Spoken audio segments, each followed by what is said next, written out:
सबसे पहले क्लास से आगे बढ़ते हैं, जो क्लास में पढ़ाया जाने वाला है वो पहले से पढ़ के आओ तुम लोग। ये टॉपर्स करते हैं। मैं फर्स्ट ईयर में आईआईटी में, वहाँ पे सारी ब्रांचेस ना मिक्स होती है। तो मैं कंप्यूटर साइंस का तो ऑफकोर्स नहीं था, बट कंप्यूटर साइंस के बच्चों के साथ उठना बैठना हुआ। उनकी क्या आदत थी कि वो लोग सबसे आगे बैठते हैं क्लास में, और प्रोफेसर जो पढ़ा रहे हैं ना, हमें लगता था भाई ये तो हर एक चीज का आंसर दे रहे, कुछ ज्यादा ही तेज दिमाग है इनका। बट ऐसा नहीं होता था। मैं उनसे पूछता था कि भाई साहब तुझे कैसे पता है, अभी तो पढ़ाया सर ने और इतना कॉम्प्लेक्स कॉन्सेप्ट है, तूने कैसे समझ लिया। वो बताता मुझे, कंप्यूटर साइंस 5 ईयर का बंदा था, उसकी रैंक थी 160 समथिंग। एंड उसके साथ एक और बैठता था 92 रैंक, मेरा बेस्ट फ्रेंड। तो ये दोनों बच्चे ये बताते हैं कि भाई साहब हमने तो पहले ही पढ़ लिया था ये। कहते हैं कि भाई हम 12वीं में सिलेबस कंप्लीट करके यही पढ़ के बैठे थे फर्स्ट ईयर का। इस लेवल के लोग थे वो। अब इससे होता क्या है कि जब तुम पहले पढ़ लेते हो ना, तो उसके बाद तुम टीचर के भी टीचर हो गए हो। तो तुम्हें पहले से पता है, तुम्हारा रिवीजन हो रहा है क्लास में, बाकी बच्चे पहली बार समझ रहे हैं, तुम्हारा दिमाग एक चीज पे फोकस करता है, या तो भाई समझ लूं मैं क्या चल रहा है ये गेम, या फिर भाई अप्लाई कर लूं उसे। दोनों चीजें एक साथ नहीं होगी फर्स्ट टाइम में। तो वो समझ के पहले आ जाते थे, अप्लाई क्लास में करते थे, और टीचर से बड़े बड़े क्वेश्चन पूछते थे, सबको लगता था भाई ये तो टॉपर है। ये काम सबसे पहले होना चाहिए तुम्हारा, तब जाके कॉन्सेप्ट क्लियर होंगे। वरना फर्स्ट इंप्रेशन ही ऐसा पड़ेगा सब्जेक्ट का, किसी ने बोल दिया थर्मोडायनेमिक्स बहुत ज्यादा ही भाई टफ सब्जेक्ट है, तुम यही सोच के जाओगे भाई ये तो समझ ही नहीं आने वाला, और होगा भी यही। भाई तो कैसे समझ पाओगे जब सोच के ही जा रहे हो कि नहीं होने वाला। वो बच्चा पहले से पढ़ के आया, उसने सब क्वेश्चन सॉल्व एग्जाम्पल भी लगा लिया, अब वो क्लास में बैठ रहा है, वो बाप है इस टॉपिक का। That is where a topper is born. सबसे पहले यही करना है, स्टडी अहेड ऑफ क्लास। उसके बाद first revision in the class with notes, second revision with in 24 hours after the class. तो ये मैं कह रहा हूँ सोने से पहले करके आओ। फिर उसके बाद डीबीबीज करो विद इन 24 आवर्स, ताकि वो भूल ना जाओ, जो तुमने सीखा थ्योरी पढ़ी वो भूल ना जाओ, तो उसको अप्लाई करना है। फिर उसके बाद ग्रेडेड एक्सरसाइजेस, देन पीवाईक्यूज यहाँ पे आते हैं। ये सबसे इंपॉर्टेंट चीज है कॉन्सेप्ट क्लैरिटी के लिए, जो बच्चों को नहीं पता होता। अभी ये एक्सरसाइजेस क्या है, यहाँ पे 4 एक्सरसाइजेस होती है। क्वेश्चन मार्किंग जो मैं कह रहा हूँ, ये ABCD जो मैंने सिखाया ना, बेस्ड ऑन डिफिकल्टी, ऐसे कर लो। या फिर तुम लोग भाई कुछ अलग लेवल से स्टार मार्क करके करते हो, वैसे कर लो। 3 4 तारे लगाने हो तो, चांद बनाने हो पे, सोलर सिस्टम कर लो, वैसे कोई प्रॉब्लम नहीं है। बट ग्रेडेड एक्सरसाइजेस ये 4 लेवल की होंगी, ठीक है। जनरली सारी बुक्स में 4 लेवल की होती है। मैंने अपने टाइम पे 2 से ज्यादा कभी ट्राई नहीं करी। कुछ 2 4 रोटेशन जैसे चैप्टर होंगे जिनमें मैंने 3 4 लगा ली होंगी, राइट। उसके अलावा बता रहा हूँ 20% ही चैप्टर्स ऐसे होंगे, 4 लेवल में से मैंने 2 ही लगाई, बट उनको मैंने बार बार रिवाइज किया। मैंने ऐसा क्यों किया वो भी बताता हूँ तुम लोगों को। पीवाईक्यूज मैंने जिंदगी में कभी नहीं लगाया अलग से बैठ के। एक चैप्टर के लगाए थे, वो था थर्मोडायनेमिक्स, जो मुझे नहीं आता था। एक दिन में पढ़ी थ्योरी, एक दिन में वो आती थी 47 ईयर्स हमारे टाइम पे, प्रीवियस ईयर क्वेश्चन जे एडवांस। उसके सारे क्वेश्चन लगा लिए मैंने, और मैंने सोचा मैं बाप हो गया थर्मो का। एक क्वेश्चन नहीं हिला था मेरा एडवांस के अंदर, क्योंकि एडवांस के ही पेपर था, तब मैंने थर्मोडायनेमिक्स पढ़ना चालू किया था। तो ट्वेल्थ में तो एनीवे आना नहीं था बोर्ड्स के टाइम पे, तो थर्मोडायनेमिक्स आना तो जेई मेंस एडवांस में ही था। मेंस के लिए पढ़ के नहीं गया मैं, एडवांस में मैंने ऐसे पढ़ा, और उसमें से एक क्वेश्चन नहीं हिला, मुझे समझ ही नहीं आया पूछ के रहे, जबकि मैंने सारे पीवाईक्यू लगा लिए थे। पीवाईक्यू पे अगर तुम जंप कर रहे हो ना डायरेक्टली यहाँ से यहाँ, this is a no no, कभी नहीं करना होता ये। डीपीपीस के बाद पीवाईक्यू से तुम्हारे कॉन्सेप्ट ही क्लियर नहीं होंगे। सबसे पहले ग्रेडेड एक्सरसाइजेस लगानी है, उनको रिवाइज करना है, यहाँ पे तुम्हारे कॉन्सेप्ट बनते हैं। मैंने कभी पीवाईक्यूज नहीं लगाया, बट मेरा जो कॉन्फिडेंस था ना अंदर से, वो सबसे ज्यादा स्ट्रांग इसीलिए था क्योंकि मैंने ग्रेडेड एक्सरसाइजेस बहुत लगाई थी, हर एक चीज की लगाई थी, रिवाइज भी किया था उन्हें 3 3 बार। तो अभी तुम्हें फॉर्मूला बताता हूँ, रुको। यहाँ से फिर गुड क्वेश्चंस टू नोट्स, जो मैंने तुम्हें नोट्स बताए गूगल डॉक्स के लिंक लगा के रखो। वो एक ही शीट में सब चैप्टर के रख लो, फिजिक्स के एक साथ रखने उधर रख लो, गुड इनफ, ठीक है। फिर शॉर्ट नोट्स बनाओ। इसके शॉर्ट नोट्स कैसे बनाने हैं उसका भी ब्लॉग का लिंक टेस्ट एनालिसिस वाली बोनस डॉक्यूमेंट में है, तुम पढ़ोगे दिख जाएगा। फिर है revise notes plus BC level questions.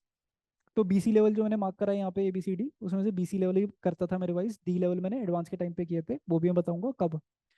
उसके बाद 1 2 मॉक टेस्ट लगाओ उस चैप्टर के जो तुमने किया। अभी क्या है, 2 मंथ्स का टाइम है, तो मॉक टेस्ट भी स्मार्टली शेड्यूल करने होते हैं, ऐसा नहीं है कि एक चैप्टर के दिए जा रहे हो। बट ये जनरल तरीका ये होता है टॉपर का करने का। अगर तुम कह रहे हो भाई साहब इतनी मेहनत कौन करे, ये तो भाई हम तो टॉपर नहीं है, हमें बस बता दो अच्छे से इजी नंबर कैसे आ जाए, तो मैं वो भी बता देता हूँ। Study in class with notes, तुम पहले मत पढ़ो जाओ, तुम्हारी आदत नहीं है, बल्डी मत करो, छोड़ो। अभी 2 महीने में पहले क्लास के साथ नोट्स में पढ़ लो, रिवीजन करो 1 से 7 घंटे में बैठ के, जो मैंने बताया रिवीजन कर्व का। डीपीपीज विद इन 24 आवर्स, सोने से पहले नहीं करना, 1 से 7 घंटे में कर लो, that's also scientifically proven. DPPs within 24 hours, graded exercises again the most important thing, and then PYQs, then add questions to good notes, short notes skip भी कर सकते हो ये if you want you can skip, but at this point अगर तुमने नहीं बनाए तो किसी के ले लो, मैं तो कहूँगा, right. And revise BC level question 1 to mock test, ठीक है। शॉर्ट नोट से काफी आसान हो जाता है काम, तो वो स्ट्रेस जो है ना 10% वो नहीं होगा, तो इसलिए मैं कह रहा हूँ शॉर्ट नोट्स, अदरवाइज नहीं, ठीक है। एक बात समझो, लोग पूछते कौन सी बुक लगाऊं, ये लगाऊं वो लगाऊं, ये उन लोगों के लिए काम आती है जिन लोगों का सिलेबस कंप्लीट है, ठीक है। जिन लोगों ने रिवीजन कर रखा है 2 बार ही पूरे चैप्टर का, अब वो सोच रहे हैं क्या क्वालिटी बुक लगाऊं मैं। तुम अगर सिलेबस ही कंप्लीट नहीं है 80% से ऊपर, तुमने रिवीजन ही नहीं कर रखा, ढंग से प्रैक्टिस ही नहीं कर रखी, तो भाई तुम कोई भी बुक उठाओ, कोई भी मटेरियल उठाओ, सब 70% सेम होता है, ठीक है। क्योंकि एक ही सिलेबस पढ़ा रहे हैं सबके सब, और ऑथर बस थोड़े बहुत ही तो अलग क्वेश्चंस लगाएगा, तो 30% उसका खुद की यूनिक क्वेश्चंस होते हैं, बाकी सब कुछ सेम है, या डिजाइनिंग स्टाइल अलग होगा, राइट। ये सबसे बड़ी चीज है फॉर गेटिंग कॉन्सेप्ट क्लैरिटी, जो लोग नहीं समझते। One source 6 to 7 revision is far far greater than, मैं तो कहूंगा, 6 सोर्सेज 1 रिविजन। भाई तुमने 6 बुक्स लगा ली, कभी रिवाइज ही नहीं किया उन्हें, कोई पॉइंट नहीं है उसका, पेपर में भूल जाओगे, क्योंकि तुमने नई चीज पढ़ी हर बार, न्यूरल नेटवर्क स्ट्रॉन्ग स्ट्रॉन्ग ही नहीं हुए, कॉन्सेप्ट्स बने ही नहीं। तो हमें ये करना है, mark questions and revise from the very same source. और ये जनरली कितने क्वेश्चंस होते हैं तुम्हें पता है? You just need a set of 50 to 100 quality questions per chapter and revise them 6 to 7 times. That's it. And this is not what I am saying. I did this definitely. ये मेरी जो faculty थी ना, जो all India rank 50 थे अपने time पे, उन्होंने ये किया था। उन्होंने क्या किया, कहते कि भाई हमारे टाइम पे कोचिंग इंस्टीट्यूट तो होते नहीं थे, 1990s के पढ़े हुए थे वो, कहते कि नए नए आया था बंसल कोटा ये सब। तो हमारे टाइम पे कुछ क्वालिटी क्वेश्चन एक आध रेफरेंस बुक में आते थे और न्यूज़पेपर में आ जाते थे, मैं उनकी लिस्ट बना लेता था 50 से 100 क्वेश्चन, और उन्हीं को बार बार रिवाइज करता था, उससे मेरे कॉन्सेप्ट बहुत स्ट्रांग होते थे। मैं था आलसी, मैंने कहा कि भाई मैं भी यही करूंगा, 50 से 100 क्वेश्चन पकड़ के, तो मैंने 2 एक्सरसाइज से ऊपर कभी सॉल्व भी नहीं करी, और मैंने उन्हीं को रिवाइज किया। But that worked out very well for me because the sources which I chosen वो वेरी स्ट्रांग, राइट। तो ये जो लिस्ट ऑफ 50 से 100 क्वेश्चन है ना, हमें हर चैप्टर की यही लगानी है। लगभग तुम्हारे 80-90 चैप्टर होंगे, पूरे फिजिक्स केमिस्ट्री मैथ सब मिला के, तो 100 मान लेते हैं फॉर इजीनेस ऑफ कैलकुलेशन, तो 100 × 50 मान लो, 50 क्वेश्चन में भी शॉर्ट है, लाइफ सारे कॉन्सेप्ट कवर हो जाते हैं। पीवाईक्यूज में ये प्रॉब्लम है, 200 पीवाईक्यूज भी कर लोगे ना, उनके अंदर वो सारे कॉन्सेप्ट कवर नहीं होंगे, समझे। पीवाईक्यूज में क्या होता है, अगर एक चैप्टर है, से उसमें 15 टॉपिक है, 15 टॉपिक में से 6 से 7 टॉपिक होंगे, 7 से 8 ऐसे टॉपिक होंगे जिनमें से 90% क्वेश्चन आ रहे हैं। अब ये है गोल्ड माइन, अगर तुम्हें वो 6 से 7 7 से 8 टॉपिक्स पता है ना, तो उस केस में तुम वो 90% टैप कर सकते हो, कि भाई मार्क्स मैं उन्हीं चीजों को पढ़ के जाऊं और मेरा काम हो जाए, समझ रहे हो। तो वो 6 से 7 7 से 8 टॉपिक जिनका 90% वेटेज है, उनकी लिस्ट वो भी हम तुम्हें प्रोवाइड करेंगे, ठीक है। अब सीन क्या है कि वो वही कवर करना इज नॉट द गेम, क्योंकि उसके लिए बाकी के टॉपिक्स तुमने निगलेक्ट कर दिए, तो कॉन्सेप्ट स्ट्रांग नहीं हुए हमारे, वो स्मार्टली करना होता है, वो मैं बताऊंगा कैसे। अभी क्या है कि ये जो 50 to 100 क्वेश्चन जो बैक एक्सरसाइज में होता है ना, इनसे तुम्हारे कॉन्सेप्ट पूरे क्लियर हो जाएंगे। कॉन्सेप्ट क्लियर है, तुम्हें किसी चीज का डर नहीं है, तुम्हें वो 2000 3000 जो पीवाईक्यूज में इतने क्वेश्चन भर दिए हर शिफ्ट के, वो नहीं करना है, बिल्कुल नहीं करने, मैं तो कह रहा हूँ, मैं खुद करके नहीं गया था, ठीक है। तो तुम्हें कॉन्सेप्ट पे काम करना है, वो बैक एक्सरसाइज से होगा, कि उसमें क्या है कि 15 टॉपिक है तो 15 के 15 कवर होंगे, तुम्हारे सारे कॉन्सेप्ट स्ट्रांग होंगे, उन्हीं को रिवाइज करो, और तुम्हें रिडंडेंट क्वेश्चंस नहीं करने, जो क्वेश्चंस धीरे धीरे तुम्हारा बेस बिल्ड करके और तुम्हारे काम आए, वही 50 से 100 क्वेश्चन रखने क्वालिटी वाले, ओके। तो ये जो क्वालिटी क्वेश्चंस है कौन, ये क्वालिटी क्वेश्चंस कहाँ मिलेंगे, राइट। इसके लिए मैं तुम्हें बता रहा हूँ, ये जो 50 से 100 क्वेश्चन है ना, इनके ऊपर हमने पूरा एक कोर्स बनाया, which is the crack JEE course, crash course है, और अर्जुना का भी क्रैश कोर्स है। So these are for JEE Mains April attempt, JEE Advanced के लिए अर्जुना क्रैश कोर्स है। Arjuna because you need a lot of focus for JEE Advanced, जिसके अंदर I will be taking the personal mentoring sessions for both of these courses. तो ये इस course के पास रिजल्ट्स हैं, राइट।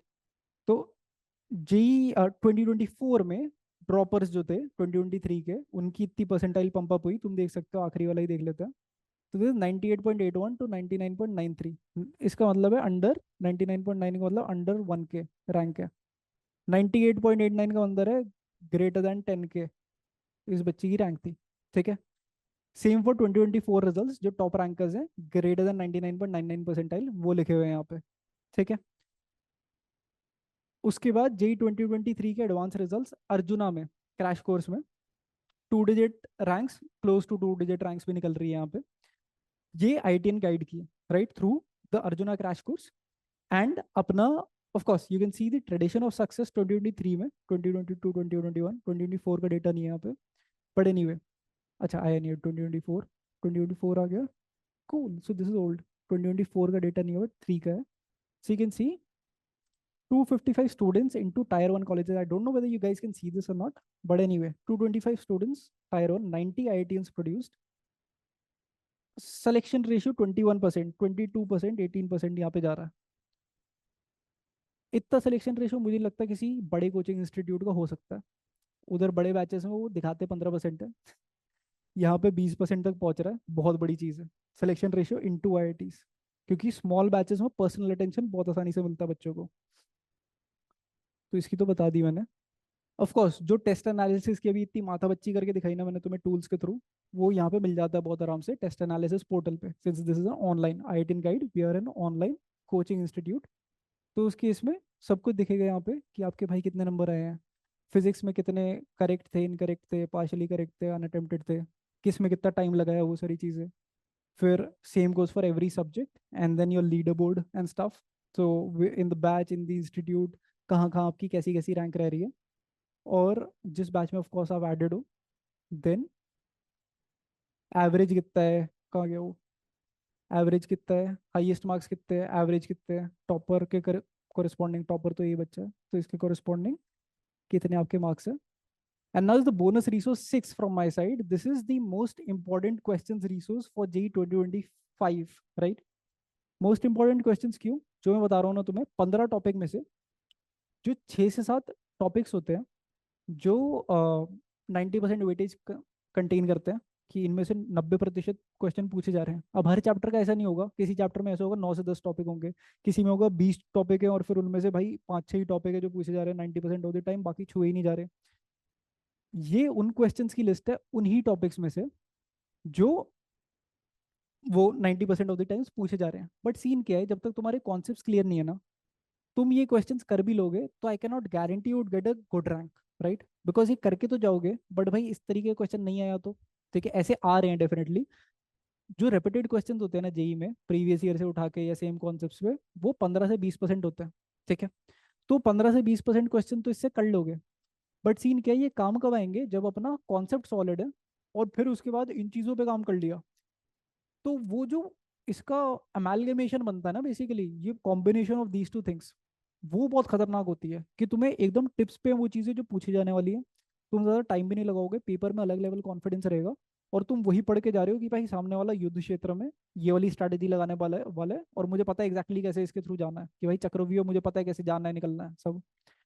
तो ये जब तुम्हें पता है ना कि वो क्या करने वाला है सामने वाला, उसकी नॉलेज हम तुम्हें दे रहे हैं, ठीक है, और तुम्हें कॉन्सेप्ट क्लैरिटी करके भेज रहे हैं कि भाई तुम्हारी मसल स्ट्रॉन्ग कर रहे हैं, तलवार चलाना सिखा रहे हैं, भाला चलाना सिखा रहे हैं, सब कुछ करके दे रहे हैं तुम्हें, ठीक है। तो दिस इज तो free, this is free for you, so this is very important, of course free में जो दिया जा रहा है, this of course will be there. Pranjal, are you putting up the links for the bonuses immediately on the chat? Yeah, I can put that. Perfect, so you can put all the links for all these resources on the chat, right? तो जितने भी अभी तक बताए, जो अपने 60 days revision strategy भी है, तो Okay. वो भी तुम्हें मिल जाएगी सब कुछ ऑन दी चैट इटसेल्फ। वो जो अभी एक्सेस नहीं मिल रहा था मुझे, वो भी मिल जाएगा।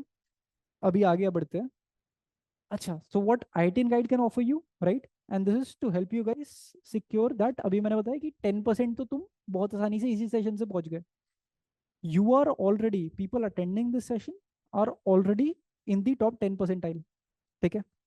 अभी क्या है, अपने को पहुंचना है वो 1.2 लाख से टॉप 12,000 के अंदर, जहाँ पे तुम्हारी 17,000 सीटों में आईआईटी में सिलेक्शन हो जाए, राइट। वहां पे अगर पहुंचना है तुम्हें, तो उसके लिए वी हैव, जो मैंने कोर्सेज बताए, crack JEE crash course and Arjuna crash course, so these are the packages of course. Light में the only thing that you lack is in the premium, which is offered unlimited personal doubt resolution and personal IT and mentor in the super premium package. So we'll go through this shortly, but anyway, this is the website, these are the faculty. Now what happens is, when you're aiming for a big examination like JEE mains or JEE advanced, right. उस case में experience faculty होना बहुत जरूरी है, जिन्होंने भाई 10-10 15-15 साल, एक डेकेड का एक्सपीरियंस हो। उन्हें पता है exactly what are the things which are working, what are the things which are not working. They know exactly कैसी नर्व्स पकड़नी है एनटीए की। उनको पता है यही पूछेंगे इस साल, पिछले साल क्या क्या पूछा था। And not just through their own experience, data backed चीज है कि भाई 10 साल में ये टॉपिक्स हैं जो आई हैं। क्योंकि it's very good combination, I would say, of old faculty and young faculty like me. I believe in data a lot.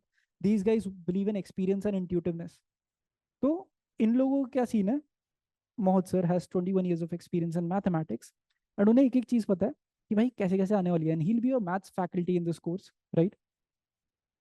Both the courses for mains and advanced. And Swarandeep ma'am, she has 11 years of experience, and she'll be, again, these are IIT faculty, right? She'll be a chemistry faculty. And Sanjay sir, he'll be taking only the advanced batch. Sanjay sir एक ऐसे faculty है who is the most experienced of all faculty. I don't believe anyone else is as experienced as Sanjay sir in the JEE industry. This guy has taught me even during my JEE preparation. वो अलग कहानी है. But anyway, he'll be taking the Arjuna batch only for JEE Advanced because his experience is very relevant over there. Other IIT faculty will be taking the crack JEE batch.